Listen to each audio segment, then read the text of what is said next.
Now, you probably noticed I don't feel about that war the way we were told we were supposed to feel about that war, the way we were ordered and instructed by the United States government to feel about that war. You see, I'll tell you, my mind doesn't work that way. I got this real moron thing I do. It's called thinking. And I'm not a very good American because I like to form my own opinions.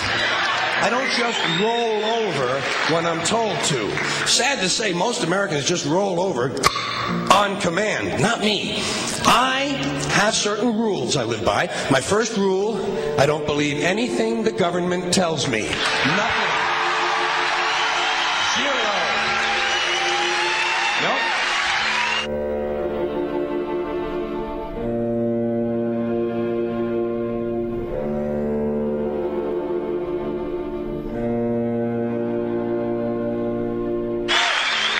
I don't take very seriously the media or the press in this country, who in the case of the Persian Gulf War were nothing more than unpaid employees of the Department of Defense, and who most of the time function as kind of an unofficial public relations agency for the United States government. So I don't listen to them. I don't really believe in my country. And I gotta tell you folks, I don't get all choked up about yellow ribbons and American flags. Now, to balance the scale, I'd like to talk about some things that bring us together. Things that point out our similarities instead of our differences. Because that's all you ever hear about in this country is our differences. That's all the media and the politicians are ever talking about, the things that separate us, things that make us different from one another. That's the way the ruling class operates in any society. They try to divide the rest of the people. They keep the lower and the middle classes fighting with each other so that they, the rich, can run off with all the fucking money. Fairly simple thing, happens to work. You know, anything different, that's what they're going to talk about. Race, religion, ethnic and national background, jobs, income, education, social status, sexuality, anything you can do, keep us fighting with each other so that they can keep going to the bank.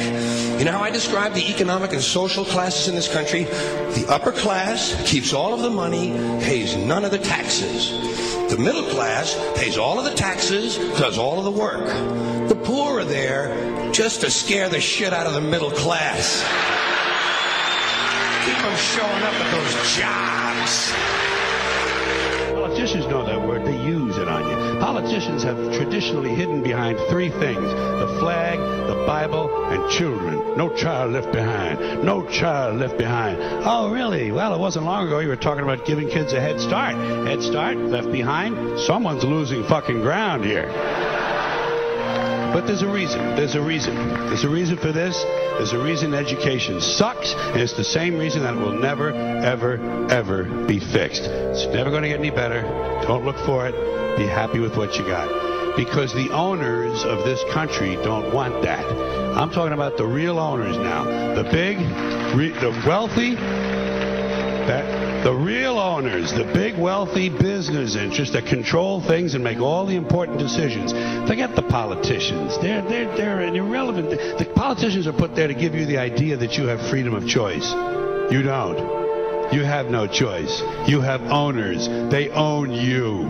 They own everything. They own all the important land. They own and control the corporations. They've long since bought and paid for the Senate, the Congress, the state houses, the city halls. They got the judges in their back pockets, and they own all the big media news, all the big media companies. So they control just about all of the news and information you get to hear. They got you by the balls.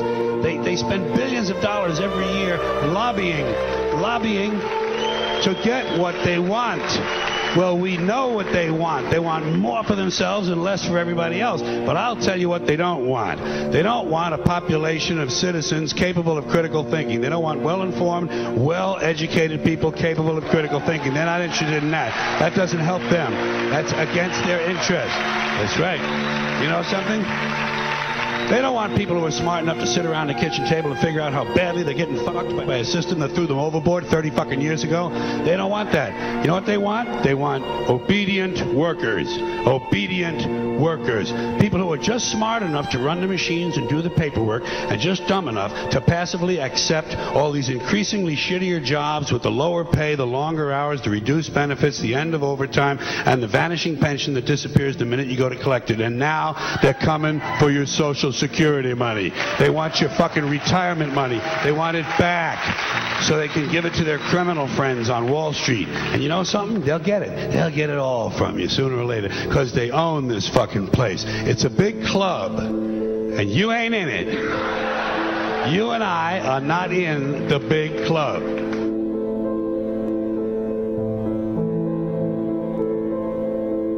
The greatest form of control is where you think you're free when you're being fundamentally manipulated and dictated to. One form of dictatorship is being in a prison cell and you can see the bars and touch them. The other one is sitting in a prison cell but you can't see the bar, you think you're free. What the human race is suffering from is mass hypnosis. We are being hypnotized by people like this. Newsreaders, politicians, teachers, lecturers. We are in a country and in a world that is being run by unbelievably sick people. The chasm between what we're told is going on and what is really going on is absolutely enormous. The greatest hypnotist on planet Earth is a oblong box in the corner of the room. It is constantly telling us what to believe is real. Historically, the control and manipulation of political opinion has been the Freemasons' main weapon in gaining control of countries and states. Once in control of the rulers and politicians of a country, laws and political structures could be changed in accordance with their agenda. However, since restricting the body does not necessarily mean restricting the mind, the Freemason recognizes that their plan for a global government hinges completely on subduing the masses to their agenda, and thus eliminating opposition to their cause. And the greatest threat to their plan, posing more danger than any army or law, is the threat of a free-thinking mind. In order to eliminate this threat and to achieve their objective, the Masons have set about the boldest plan ever devised: the complete control of every aspect of human life, your life. And the weapons they are using against you are in your very homes, entertaining you and your children, and gradually indoctrinating you without you even realizing.